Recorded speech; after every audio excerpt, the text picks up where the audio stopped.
So now we go to our second book, which is At Zero, जो Ho'oponopono sequel की number 2 book है.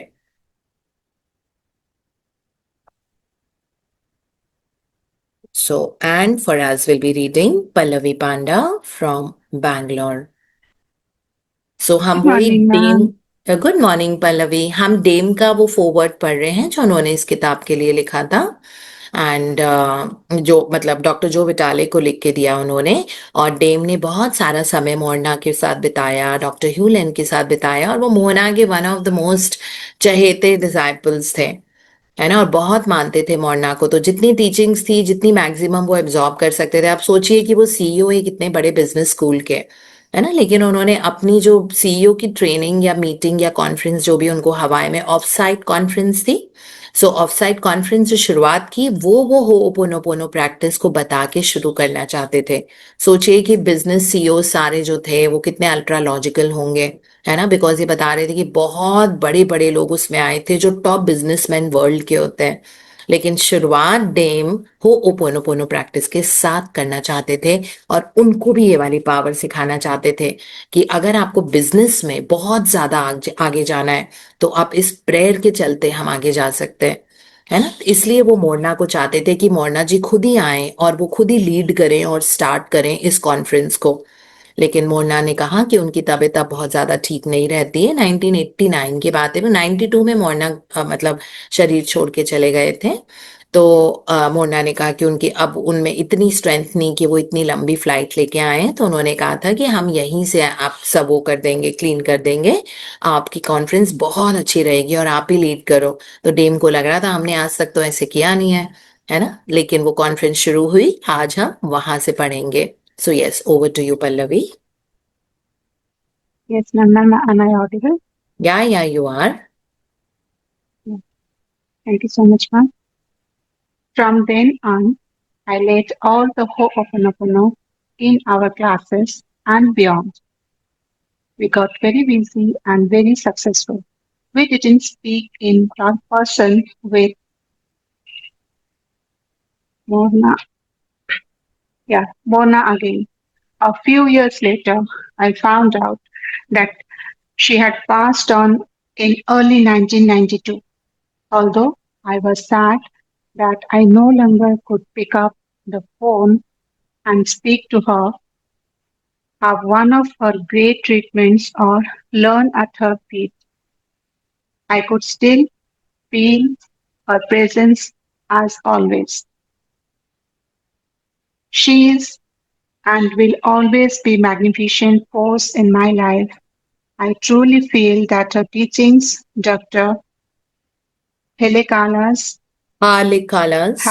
Halekala's teachings and the prayer have had tremendous positive impact on my life and business. हाँ, तो ये dam बता रहे हैं कि जब मोना ने पहली बार उनको बोला कि नहीं, इतनी बड़ी कॉन्फ्रेंस है, सारे वीआईपीज हैं वहां पे, बहुत बड़े बड़े दुनिया के बिजनेसमैन हैं, और एक ऑफ साइट कॉन्फ्रेंस थी. तो जब मोना ने इनको कहा, डेम को कहा कि नहीं, इस बार कॉन्फ्रेंस आप ही लीड करो, and I am there for you, don't worry. तो वो पहली बार उन्होंने उस कॉन्फ्रेंस में हो ओपोनोपोनो की प्रैक्टिसेस के बारे में क्लासेस में इंट्रोड्यूस करना शुरू किया, हर सेमिनार में, हर कॉन्फ्रेंस में. और उन्होंने कहा कि बस वो मेरे जीवन की शुरुआत थी कि जब मैंने होओपोनोपोनो के बारे में अलग से बताना शुरू किया, and I got beyond it. और उन्होंने कहा उसके बाद हम बहुत बिजी हो गए और बहुत सफल हो गए, क्योंकि वो लगातार क्लीन करते थे, है ना. जैसे ये दुनिया में कहीं पे भी मीटिंग्स के लिए जाते थे, तो जब मीटिंग्स करके आते थे ट्रैवल करके, तो बता रहे थे ना कल वाले सेशन में जो हमने पढ़ा था, जब डेम ऑब्वियसली ये सीईओ थे एक बहुत बड़ी कंपनी के, तो ये बिजनेस स्कूल्स या कहीं पे भी जाते थे अपने काम से, जब ट्रैवल करके वापस आते थे तो मोना इनको क्लीन करती थी और कहती थी पता नहीं तुम कहाँ कहाँ की एनर्जी को एब्जॉर्ब करके लेके आए हो. तो इनको क्लीन करती थी, तो इनको बहुत स्वीट लगता था वो वाली चीज. तो अब जब ये वाली पहली बार इन्होंने कॉन्फ्रेंस लीड करी 1989 में, इसके बाद इन्होंने बहुत ज्यादा ये बिजी हो गए और बहुत बहुत सफलता के बिल्कुल चरम सीमा पे पहुंचे ये, है ना. मतलब वर्ल्ड के बड़े बड़े बिजनेसमैन को ट्रेन करना, और वो इनके पास आते थे ट्रेनिंग लेने के लिए. तो फिर उसके बाद कह रहे थे कि मेरी 1989 के बाद मोना से बात ही नहीं हुई. लेकिन फिर मुझे कुछ साल बाद पता लगा कि 92 में मोना अपने शरीर को छोड़ के चली गई थी. तो उनको बहुत सैड लग रहा था जब उनको ये मालूम पड़ा, बिकॉज अभी तक क्या होता था, इनको कुछ भी बात करनी होती तो सीधे मोरना को फोन घुमा के उनसे बात कर लेते थे, कुछ गाइडेंस चाहिए होता था तो इनको वो मिल जाता था।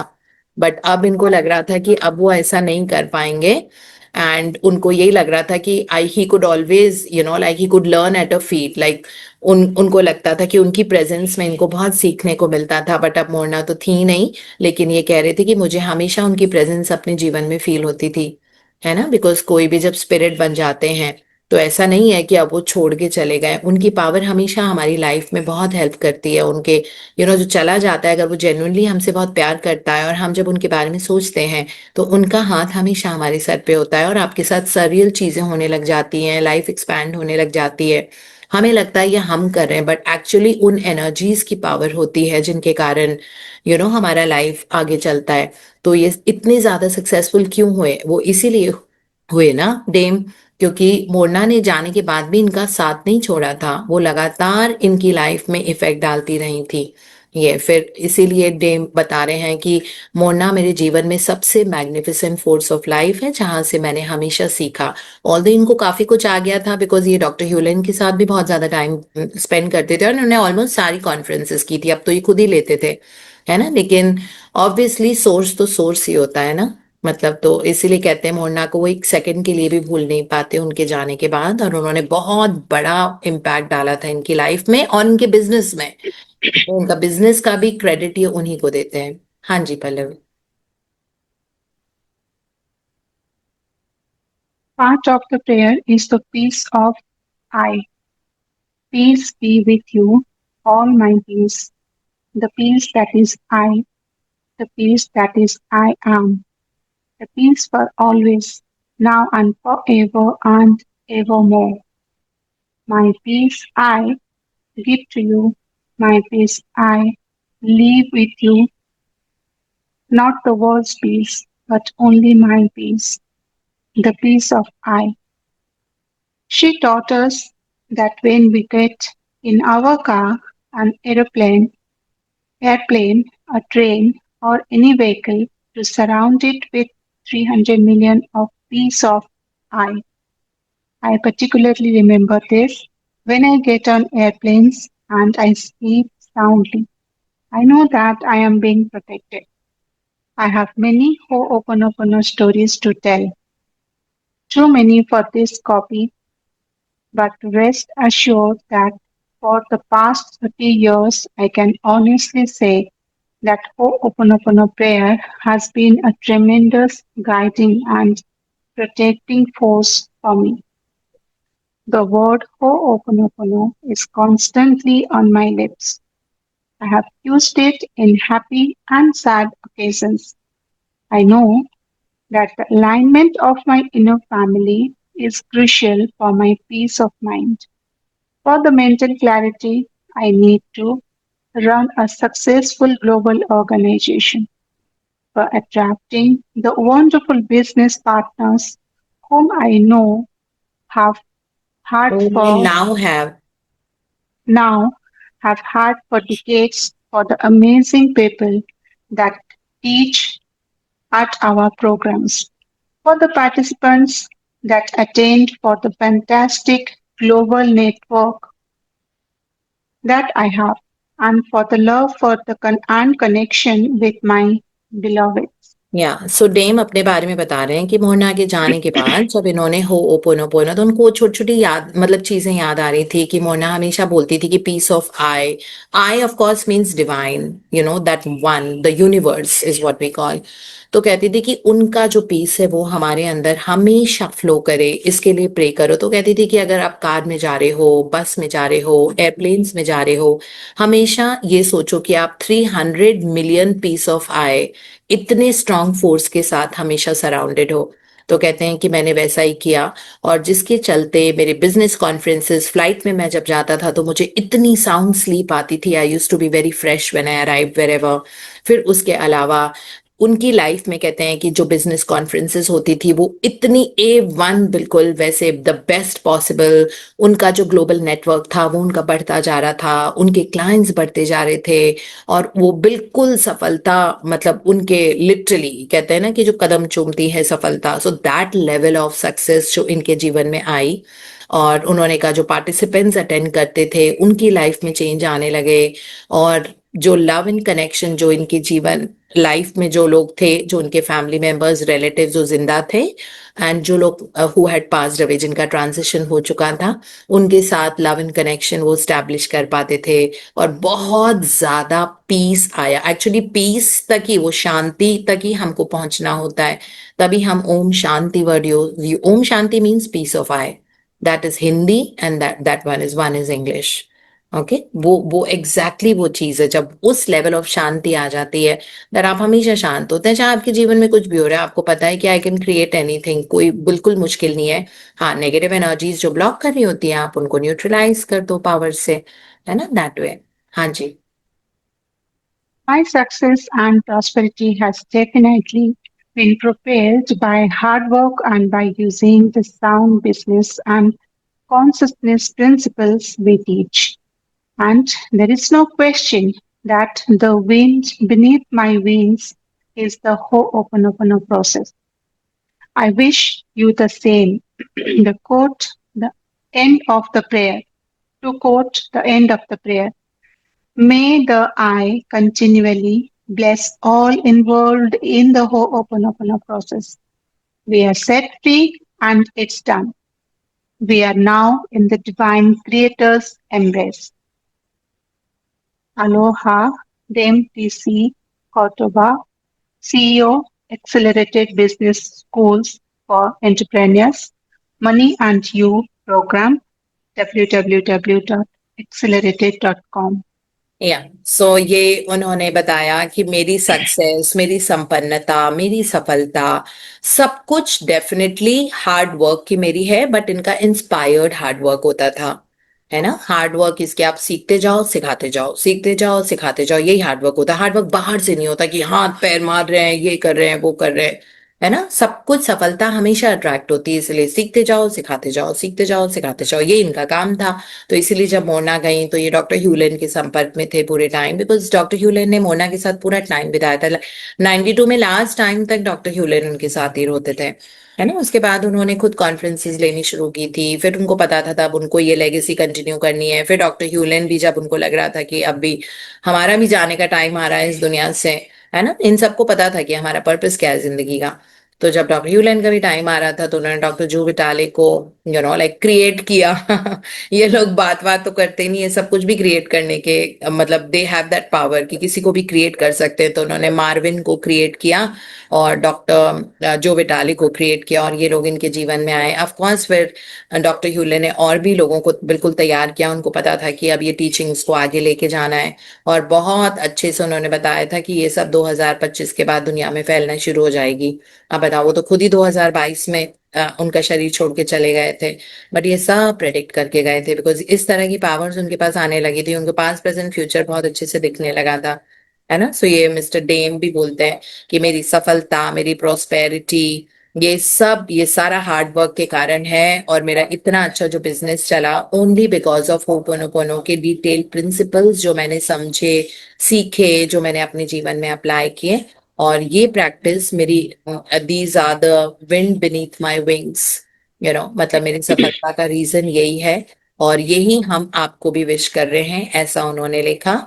और एंड में बहुत सुंदर सी प्रेयर दी है उन्होंने सबकी सफलता के लिए, कि जो जो ये किताब पढ़ रहे हैं उनके लिए लिखा हुआ है, दैट मे द आई, आई मतलब डिवाइन, ब्लेस करते रहें in the hooponopono process, so we are all set free and it is done. Set free किससे, फ्री किससे हुए, उन सारे कॉर्ड्स को हमने कट किया है जो हमारी नेगेटिव एनर्जी थी, है ना, उस तरह से। And we are now in the divine creator's embrace, तो डायरेक्टली आप डिवाइन क्रिएटर की एम्ब्रेस में हैं, उन्हीं की बाहों में।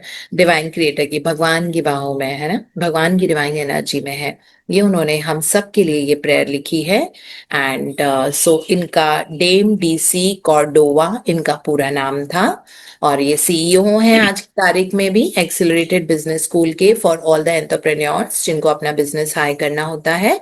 एंड बहुत सफल इंसान है, बहुत अच्छे मुकाम पे पहुंचे।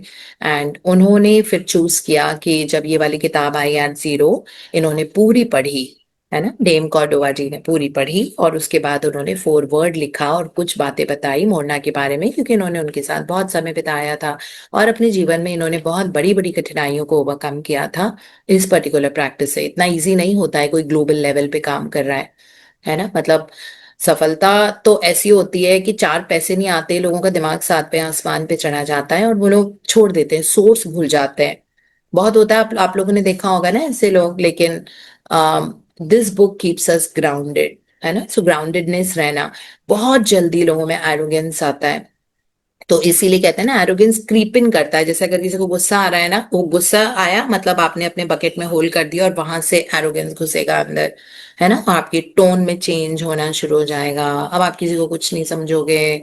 ये तो वो ये सारी चीजें होने लग जाती है तो पता नहीं लगता है, और जो इंसान के अंदर नेगेटिविटी आती है ना उसको पता नहीं लगता है। बट ये सारे सीधे सच्चे सिंपल हम्बल लोग, है ना, कोई वो नहीं कोई कुछ नहीं। आप देखो किस लेवल पे ये पहुंचे हुए हैं, मतलब पूरी दुनिया के बड़े बड़े बिजनेसमैन को ट्रेन करते हैं, बट बहुत ह्यूमिलिटी के साथ रहना, और उनको ये पता है ग्राउंडेडनेस के साथ रहना, है ना। यही तो डिफरेंस होता है जो जो लोगों को डिस्टिंग्विश करता है लाइफ में, राइट। सो या, हाँ जी, पढ़िए। Acknowledgements. I am forever grateful to Dr. Hewlin for personally teaching me Ho'oponopono, authoring को Zero authoring Limits, zero limits with me. co-authoring Zero Limits with me, co-leading three Zero Limits events with me, and becoming my mentor. Numerous people helped me create this book, from editorial help from Suzanne Burns and Matthew Jones to contributions from DC Cordova, Saul Marni, and Cory बात Basaraba. Sarabha. I am also grateful for the encouragement and support of my friends, specifically Laurie Anderson, Victoria Bellew, Scafford, Daniel Barrett, Matthew Dixon, Mary Rose Lane, Michael Abedin, and Bruce Burns. I am forever grateful to the staff of John Billy and Sons Inc., specifically Matt Holt, for believing in my work. I also for help.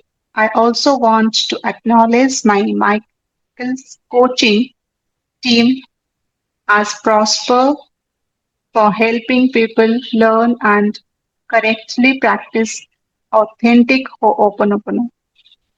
And of course, thanks always to my wife and the life partner, Nerissa, for showing love and support all the way. If I have forgotten anyone, please forgive me. Finally, I thank you, the reader, for being open to receiving this inspiration. I give this book to you with all my heart. Aloha New Loa. या Portion so of नहीं नहीं नहीं, ये तो pdf.com. हमने जान से नहीं। ओके, सो ये Okay. एक्नॉलेजमेंट्स हैं जिन लोगों की वजह से ये किताब पूरी बन के सामने आई, बिकॉज ये बहुत पावरफुल किताब है जिसमें बहुत सारे मिथ्स को बर्स्ट किया है इन दैट सीक्वल ऑफ जो नंबर टू है। तो जब ये किताब लिखी थी तब उनको थोड़ी पता था डॉक्टर जो विटाली को कि मैं नंबर थ्री और नंबर फोर बुक भी लिखूंगा, तब तो नहीं पता थी, है ना। तब इनके हिसाब से ये आखिरी बुक थी। तो इन्होंने बहुत रिसर्च करी, बहुत लोगों से, ये जो मिस्टर डेम थे इनसे बहुत टाइम इन्होंने बिताया और इनसे छोटे छोटे इंसाइट्स लिए कि क्या मोड़ना बताती थी। तो इस तरह से तो बहुत लोगों का हाथ है इस किताब के बनने में, और इन्होंने बहुत लोगों से, तो इसीलिए ये थैंक यू बोलते हैं। बट फाइनली ये हम सब लोगों को थैंक यू बोलते हैं जिन्होंने, जो रीडर्स हैं जो इसको पढ़ रहे हैं, for being open to receiving this inspiration, कि हम इनकी किताब पढ़ना चाह रहे हैं और हम इस बारे में इनके मुंह से और ज्यादा सुनना चाह रहे हैं, जानना चाह रहे हैं, तो इसीलिए कह रहे हैं कि अगर आप मेरी किताब को बहुत ओपन हार्ट से सुनना चाह रहे हो तो मैं बहुत दिल खोल के आपको ये किताब में सारा कंटेंट दूंगा। And that is what acknowledgements was all about. तो अब हम इसका पहला चैप्टर शुरू करते हैं। Introduction. In the beginning, we can appeal to divinity who knows our personal blueprint for healing of all thoughts and memories that are holding us back at this time. Mona Simeona. I was wrong, very wrong. When I finished writing the book Zero Limits, I expected the world to thank me. I knew the story was inspiring. I knew it was miraculous. And I knew it had to be told. But I never knew some people would hate it, and me. Dr. Hewlett knew, though. When I told him our book was completed, he said, when it comes out, the shit will hit the fan. I did not know what he meant, but he was clearer than I was. He was in the moment and saw the future. The story was unfolding for him. For me, it was still dark. When the sun came out, it hurt my eyes. या सो इसमें सबसे पहले this quote starts with मोना Simeona का quote है ये, that हम divinity को अपील कर सकते हैं जिनको बहुत अच्छे से हमारी लाइफ के बारे में सब कुछ पता है, कि हमारे उन सारे थॉट्स और मेमोरीज को क्लीन करने की अपील कर सकते हैं। क्योंकि हमारे थॉट्स एंड मेमोरीज में बहुत सारी ऐसी चीजें अभी है जो हमको जिंदगी में पीछे लेके जा रही हैं, जो हमको आगे नहीं बढ़ने दे रही हैं, because they are holding us back, है ना। लेकिन हम डिविनिटी को जैसे ही अपील करते हैं हमारे वो सारे थॉट्स एंड मेमोरीज क्लीन होते जाएंगे। ये मोना ने बोला था। उसके बाद लाइक डॉक्टर जो विटाले जिन्होंने किताब लिखी है, तो ये क्योंकि सेकंड किताब है तो ये लिख रहे हैं कि जब पहली किताब आई तो मैंने और डॉक्टर ह्यूलन ने बहुत ज्यादा उस पर मेहनत करी। हम जितना ज्यादा अच्छे से बता सकते थे हमने उसको बहुत अच्छी स्टोरी टेल की, बहुत सारे एक्सपीरियंसेस उसमें बताए अलग अलग चैप्टर्स के लिए, वेल्थ कैसे बनाए, ये कैसे करें, है ना। तो उनको लगा कि मतलब हमें लग रहा था हमने कोई मिरेकल क्रिएट किया है, लेकिन बाद में हमको पता लगा कि इतने सारे लोग हमको हेट करने लगे थे, और कहते हैं कि बाद में on specially hated and me, मतलब इनको हेट करने लगे थे और इनके बारे में बहुत कुछ बुरा भला बोला था। अभी मतलब हम आगे पढ़ेंगे तो इस किताब में उन्होंने बताया कि उनके साथ अजीबोगरीब इंसिडेंसेस होने लगे थे, लोग न्यूज़पेपर में इनके अगेंस्ट लिखने लगे थे, सब लोग बोल रहे थे कि अरे ये कुछ नहीं होता, ये कोई वू वू सी टेक्निक है, ये पैसे बनाने के लिए जो विटाले ने ये सब किया है ताकि इसकी बुक बहुत ज्यादा सेल हो। और बड़े अच्छे से कन्विंसिंग स्टोरी को रैप करके उन्होंने लोगों के सामने प्रस्तुत किया है। तो ये सब बिल्कुल झूठ है, ये है वो है, बहुत कुछ इनके बारे में लिखा था। लेकिन इनको डॉक्टर ह्यूलन की बात याद आ गई, तो डॉक्टर ह्यूलन ने इनको ये चीज बोल दिया था कि जब ये किताब कंप्लीट जैसे ही हुई और इन्होंने बताया कि अब फाइनली किताब कंप्लीट हो गई, क्योंकि डॉक्टर ह्यूलन का ही मन था ना इस किताब को सब दुनिया के सामने लेके आना, ताकि सब लोग इस प्रेयर को कर पाए। तो कहते हैं मुझे डॉक्टर ह्यूलन की बात याद आई कि जब ये when this book comes out, जब ये मार्केट में आएगी किताब, the shit will hit you, इसका मतलब है कि तुमको बहुत ज्यादा नेगेटिविटी हर तरफ से मिलेगी। तो इसलिए उस वक्त इनको पता नहीं लग रहा था कि इसका मतलब क्या है ना। बट उनको बहुत अच्छे से पता था कि लोग रिसेप्टिव ही नहीं है, लोग रिसेप्टिव नहीं होते, है ना। सबके मन में सबके जहन में कि कुछ कुछ ज्ञान नहीं आ पाता है, राइट। तो उनको पता था कि ये लोग रिसेप्टिव नहीं है, अभी इस टीचिंग के लिए तैयार नहीं है, इस टीचिंग के लिए तैयार होना पड़ेगा, मतलब इंसान की पात्रता बड़ी होगी, है ना, मतलब होनी होती है तब जाके ये वाली टीचिंग्स आपके जीवन में आती है। बट उनको बहुत अच्छे से पता था ये सब होने वाला है, बिकॉज उस मोमेंट में ये फ्यूचर को देख पा रहे थे डॉक्टर ह्यूलन, और वैसे भी वो फ्यूचर और पास्ट दोनों को देख पाते थे, है ना। सो ये पूरी चीज उन्होंने बहुत अच्छे से बता दी थी कि बहुत डार्कनेस आने वाली है, और बट वो बस मोमेंट्री चीज थी। तो यस, उसके बाद हम पढ़ते हैं। I decided to write this sequel for two reasons. First, to further explain the message of Zero Limits and what happened as a result of publishing it. And second, to give you more advanced secret methods of authentic Ho'oponopono. या तो इसकी understanding हम लोगों की करने के लिए doctor जो विटाली को लग रहा था कि एक सेकंड बुक भी लेके आओ, तो उन्होंने पहला रीजन था कि उनको ये बताना था कि जीरो लिमिट के बाद उनके लाइफ में क्या क्या, मतलब क्या क्या हुआ, बहुत अजीबोगरीब चीजें हुई थी। कोई वो अफ्रीका गए थे, वहां किसी ने उनको धोखा दिया, उनका पासपोर्ट भी लेके भाग गया, अजीब अजीब सी चीजें, है ना। तो वो बता रहे थे कि देखो इस तरह से वो इतनी नेगेटिव एनर्जी उनके अंदर थी, तो इनका भी वो कर्मा सरफेस पे आया और इनके साथ एक वो फेज आया जिसमें बहुत इनके लिए टफ फेज था, हार्ड फेज था, हार्ड हिटिंग था इनके लिए, इनको बहुत लगा। लेकिन इन्होंने चैन करना हो ओपोनोपोनो, अपने आप को क्लीन करना छोड़ा नहीं, क्योंकि इनको ये समझ में आ गया था कि जब ऐसी कोई इतनी बड़ी टीचिंग्स इनके सोर्स से ऊपर की तरफ, मतलब ये पूरी दुनिया में फैल रही है, तो ऐसी चीज इनके जीवन से आएगी ही आएगी। कहते हैं ना, नेगेटिव एनर्जी जब तक आप ट्रबल नहीं कर रहे हो, जैसे अगर पानी के नीचे कूड़ा डिपॉजिटेड है, जब तक आप उसको ट्रबल नहीं कर रहे हो, वो पानी ऊपर से आप साफ यूज करो, निकालते रहो निकालते रहो निकालते रहो, जैसे ही आप नीचे से स्क्रैच कर करके गंदगी को निकालते हो, वैसे ही वो पानी पूरा टर्बिड हो जाता है, गंदा हो जाता है। जब तक आपने उसको छेड़ा नहीं था तब तक वो बिल्कुल ठीक था, ऊपर साफ पानी आता था, आप ऊपर से निकाल लेते थे। अब आपने उस पानी को छेड़ा जिसमें नीचे बहुत गंदगी डिपॉजिटेड है, अब पूरा पानी ब्राउन ब्लैक कलर का हो गया, है ना, तो वो तो ऊपर आएगा ही। इसी तरह से हमारे जीवन में सेटल्ड गंदगी होती है, तो जब तक हम उसको छेड़ेंगे नहीं, हम उसको क्लीन करने की कोशिश नहीं करेंगे, तब तक वो हमको ट्रबल नहीं कर रही है, और हम उसी गंदगी के साथ रहने की, उसी बदबू के साथ रहने की हमको आदत पड़ती जा रही है। लेकिन अब हम सोर्स देखेंगे कि यार ये तो स्मेल है, और ये हमको पता ही नहीं कि स्मेल है, क्योंकि हमको तो आदत पड़ गई है उसके साथ, है ना। जैसे कोई अगर किसी नाले के साथ में उसका घर होता है, 20 साल वो वहां पे रहा है, तो कोई और उसके घर आएगा तो बोलेगा यार यहाँ पे ना एक एक गंदी सी स्मेल एक आती है, एक अजीब सी स्मेल आ रही है ना। जो रहता है, जिसका घर है, उसको नहीं पता लगेगा, क्योंकि उसको आदत पड़ गई, वो 20 साल से उसी घर में रहता है, तो उसको वो वाली स्मेल नहीं आएगी, राइट। लेकिन दूसरा पर्सन आके बता देगा कि नहीं ये स्मेल है। इसका मतलब है कि अगर हमारे लाइफ में भी कोई नेगेटिविटी होती है, तो कहते हैं ना आईब्रोज टू क्लोज टू सी, तो हमको नहीं पता लगेगा कि हमारे अंदर है, बट दूसरा पर्सन कहता है कि देखो तुम में ना ये टेंडेंसी है, मतलब तुम हर बार गॉसिप कर करके तुम मुश्किल में पड़ जाते हो, या तुम में एरोगेंस आ जाता है। वो खुद नहीं दिखता, खुद को कैसे दिखेगा? जो चोर चोरी कर रहा है वो तो बड़ा कन्विंस्ड है ना कि नहीं नहीं जी मैं तो दुनिया का सबसे अच्छा काम कर रहा हूँ। उसको थोड़ी पता है कि ये गलत है, नहीं तो वो करेगा क्यों? नहीं तो दुनिया में कोई जेल ही नहीं होता, है ना। तो कई बार हमको नहीं पता, इसीलिए बोलते हैं eyebrows are too close to see, हमको नहीं दिखती हैं अपनी आईब्रोज। तो ऐसी चीजें नहीं दिखती हैं कि हमारे अंदर क्या नेगेटिविटी है। इसीलिए कहते हैं क्लीनिंग का प्रोसेस कंटिन्यू करो, ये मत सोचो कि हमारे अंदर क्या है क्लीन करने के लिए, ये तो मेरा अच्छा एरिया है बुरा। हमको भी अच्छे की डेफिनेशन ही कहाँ पता है, हमने क्या देखा है अभी? हम खुद भी फंसे पड़े हैं अभी, है ना, और 80% फंसे पड़े हैं, और हमको पता ही नहीं है कि हम किस चीज में फंसे पड़े हैं, है ना। अवेयरनेस धीरे धीरे आती है, उस लेवल पे पहुंचने में भी टाइम लगता है, बिकॉज हम ऑलरेडी स्पिरिचुअल जर्नी में, हम थैंक यू को और ग्रेटिट्यूड की जर्नी से आ रहे हैं।